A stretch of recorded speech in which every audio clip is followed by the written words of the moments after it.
Hello friends, അസ്സാം വലൈക്കും. Welcome back to Jashi's cookbook. Jashi's cook ബുക്കിലേക്ക് എല്ലാവർക്കും സ്വാഗതം. ബിരിയാണിയും മന്തിയും കപ്സയൊക്കെ വിരുന്നുകളിൽ സ്ഥാനം പിടിക്കുന്നതിന് ഒരുപാട് മുന്നേ മലബാറിലെ ആഘോഷങ്ങളിൽ ഒഴിച്ചുകൂടാൻ പറ്റാത്തൊരു വിഭവമായിരുന്നു ഇറച്ചിച്ചോറ്. ബിരിയാണിക്കും മന്തിക്കൊക്കെ അതിൻ്റേതായ നല്ലൊരു ടേസ്റ്റ് ഉണ്ടെങ്കിൽ കൂടി ഈ ഇറച്ചിച്ചോറിൻ്റെ ടേസ്റ്റ് അതൊന്ന് വേറെ തന്നെയാണ്. പക്ഷെ ഞങ്ങളുടെ അവിടെ, അതായത് ചാവക്കാട് ഗുരുവായൂർ ഭാഗത്തൊന്നും ഇറച്ചിച്ചോറ് അത്രയ്ക്ക് എൻ്റെ ഫെമിലിയർ അല്ല കേട്ടോ. അപ്പോൾ ഇന്നത്തെ എൻ്റെ റെസിപ്പി ഇറച്ചിച്ചോറ് ഒരിക്കൽ പോലും കഴിക്കാത്തവർക്ക് വേണ്ടിയിട്ടുള്ളതാണ്.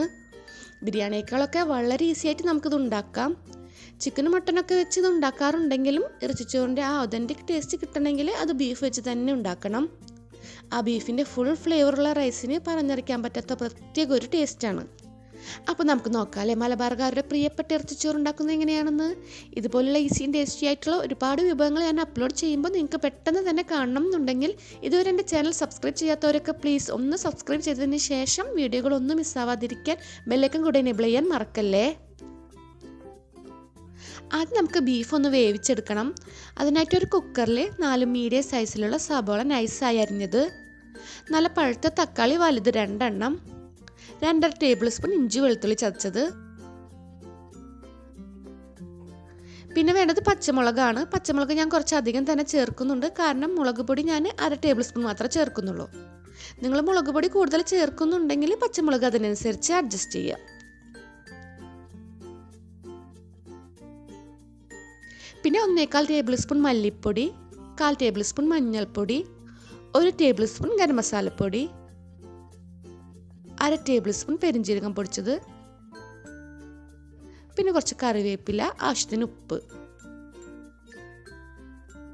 ഇവയെല്ലാം കൂടെ നന്നായി ഒന്ന് കുഴച്ചെടുക്കാം. കൈകൊണ്ട് തന്നെ കുഴക്കാം കേട്ടോ.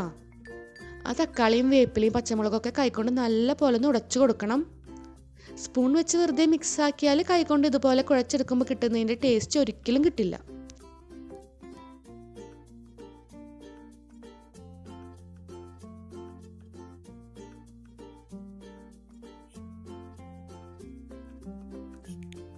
ഇനി നമുക്കിതിലേക്ക് ബീഫ് ചേർക്കാം. ഞാൻ 1 കിലോ ബീഫാണ് എടുത്തിട്ടുള്ളത്. ഇത് കഴുകി വെള്ളം നന്നായി വാർത്തു വെച്ചതാണ്. ബിരിയാണിക്കൊക്കെ നമ്മൾ ബീഫ് കട്ട് ചെയ്യുന്ന ആ ഒരു വലുപ്പത്തിലാണ് ഞാൻ കട്ട് ചെയ്തിട്ടുള്ളത്. ഇനി 1 കപ്പ് വെള്ളം കൂടെ ചേർത്ത് നന്നായി ഒന്ന് മിക്സ് ആക്കാം. ആദ്യമേ കൈവച്ച് നല്ല പോലെ കുഴച്ചെടുത്തത് കൊണ്ട് ഇനി കൈയിലോണ്ട് വെറുതെ ഒന്ന് ഇളക്കി യോജിപ്പിച്ച് കൊടുത്താലും മതി. ബീഫിൽ കുറച്ച് നെയ്യും എല്ലിൻ്റെ 2 പീസൊക്കെ ഉണ്ടെങ്കിൽ ഇറച്ചിച്ചോറിന് ടേസ്റ്റ് ഒന്നുകൂടെ കൂടും കേട്ടോ.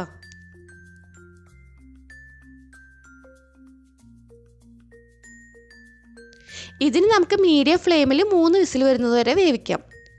നിങ്ങളെടുത്ത ബീഫിൻ്റെ വേവ് അനുസരിച്ച് 4-5 വിസിൽ വരുന്നത് വരെ ചിലപ്പോൾ വേവിക്കേണ്ടി വരും. ഈ ബീഫിന് വേവ് കുറവായതുകൊണ്ട് 3 വിസിൽ വന്നാൽ ഫ്ലെയിം ഓഫാക്കി കുക്കറിലെ പ്രഷർ മുഴുവൻ പോയി കഴിഞ്ഞാൽ കുക്കർ തുറക്കാം.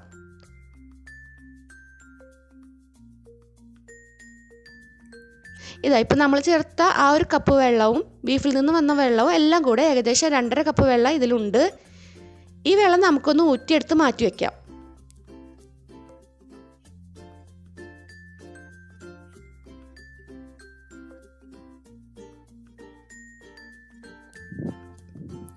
ഇനി നമുക്ക് റൈസ് റെഡിയാക്കാം. അതിനായി ഞാനൊരു വലിയ പാത്രം ചൂടാക്കാൻ വേണ്ടി വെച്ചിട്ടുണ്ട്. ഇതിലേക്ക് 2 ടേബിൾ സ്പൂൺ നെയ്യും പിന്നെ കുറച്ച് ഓയിലും ചേർത്ത് കൊടുക്കാം. ഇത് ചൂടായാൽ നമുക്കിതിലേക്ക് ഹോൾ സ്പൈസസ് ചേർത്ത് കൊടുക്കാം. 2 ബേ ലീവ്സ്, 1/2 ടേബിൾ സ്പൂൺ പെരിഞ്ജീരകം, 5 കറിയാമ്പൂ, 7 ഏലക്കായ, പിന്നെ 2 കഷ്ണം കറുവപ്പട്ട, ഇത്രയും ചേർത്തൊന്ന് മൂപ്പിക്കാം.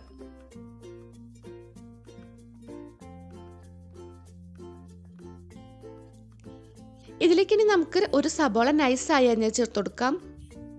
സബോള ബ്രൗൺ ആകുന്നത് വരെ ഒന്നും അങ്ങനെ വഴറ്റേണ്ട ആവശ്യമില്ല. ജസ്റ്റ് സോഫ്റ്റായി വന്നാൽ മാത്രം മതി.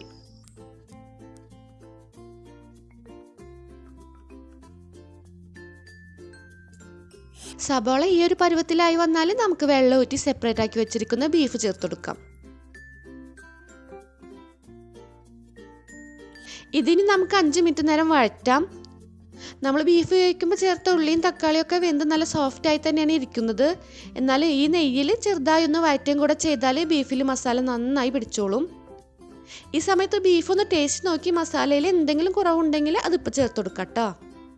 ഞാൻ കുറച്ചുകൂടി ഉപ്പും പിന്നെ യെല്ലോ കളർ കുറച്ച് കുറവ് തോന്നിയപ്പോൾ 1/4 ടേബിൾ സ്പൂൺ കൂടെ മഞ്ഞൾപ്പൊടി ചേർത്ത് കൊടുക്കുന്നുണ്ട്.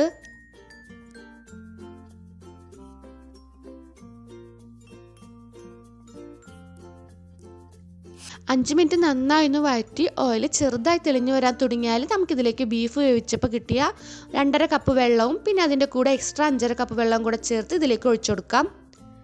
ഞാൻ 4 കപ്പ് അരിയാണ് എടുത്തിട്ടുള്ളത്. അപ്പോൾ ഇതിൻ്റെ ഇരട്ടി വെള്ളമാണ് ചേർത്തിട്ടുള്ളത്. വേവ് കൂടുതലുള്ള അരി ആയതുകൊണ്ടാണ് കേട്ടോ ഞാൻ ഇരട്ടി വെള്ളം എടുത്തിട്ടുള്ളത്. അരിക്ക് വേവ് കുറവാണെങ്കിൽ 1.5 കപ്പ് വെള്ളം കുറച്ചതിന് ശേഷം ചേർത്താൽ മതി. അല്ലെങ്കിൽ 1 കപ്പ് അരിക്ക് 1.5 കപ്പ് വെള്ളം എന്ന അളവിൽ ചേർത്താലും മതി. ഇനി റൈസിലേക്ക് ആവശ്യത്തിന് വേണ്ട ഉപ്പ് ചേർത്ത് നന്നായി ഇളക്കി പാത്രം മൂടി വെച്ച് വെള്ളം ഒന്ന് തിളപ്പിക്കാം. വെള്ളം നല്ല പോലെ തിളച്ച് വന്നാൽ നമുക്കിതിലേക്ക് അരമണിക്കൂർ നേരം വെള്ളത്തിൽ കുതിർത്ത 4 കപ്പ് ബസ്മതി അരി ചേർത്ത് കൊടുക്കാം.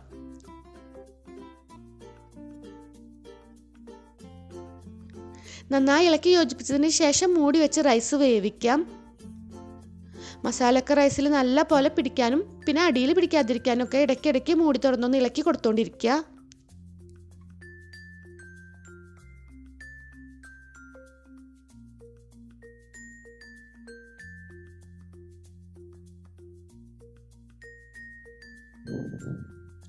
വെള്ളം പകുതി ഒന്ന് വറ്റി വന്നാൽ നമുക്കിതിലേക്ക് 1/2 ടേബിൾ സ്പൂൺ കൂടെ ഗരം മസാലപ്പൊടിയും പിന്നെ കുറച്ചൊരു പച്ചമുളകും 1/4 കപ്പ് മല്ലിയില അരിഞ്ഞത് കൂടെ ചേർത്ത് നല്ല പോലെ ഇളക്കി യോജിപ്പിക്കാം. നിങ്ങൾക്ക് റൈസിൽ കുറച്ചുകൂടെ പുളി വേണമെന്നുണ്ടെങ്കിൽ അതുപോലെ തന്നെ റൈസ് പരസ്പരം ഒട്ടിപ്പിടിക്കാതിരിക്കാനൊക്കെ ആയിട്ട് നാരങ്ങനീര് ചേർക്കട്ടോ. ആദ്യം ചേർത്ത തക്കാളി അത്യാവശ്യം പുളികളായതുകൊണ്ട് പിന്നെ ഞാൻ നാരങ്ങനീരൊന്നും ചേർത്തിട്ടില്ല.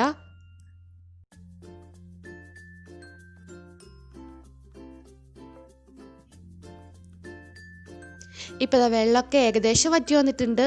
എന്നാൽ റൈസ് കുറച്ചുകൂടെ ഒന്ന് ഡ്രൈ ആവാനുണ്ട്. അപ്പം ഇനി ഫ്ലെയിം ഓഫ് ആക്കിയതിന് ശേഷം നല്ല പോലെ ഒന്നുകൂടെ ഇളക്കി കൊടുത്തിട്ട് ഒരു 10 മിനിറ്റ് കൂടെ നമുക്കിതൊന്ന് മൂടി വയ്ക്കാം. പിന്നെ ഒന്ന് ചൂടാറി വരുമ്പോൾ റൈസ് കുറച്ചുകൂടെ ഒന്ന് ഡ്രൈ ആവും.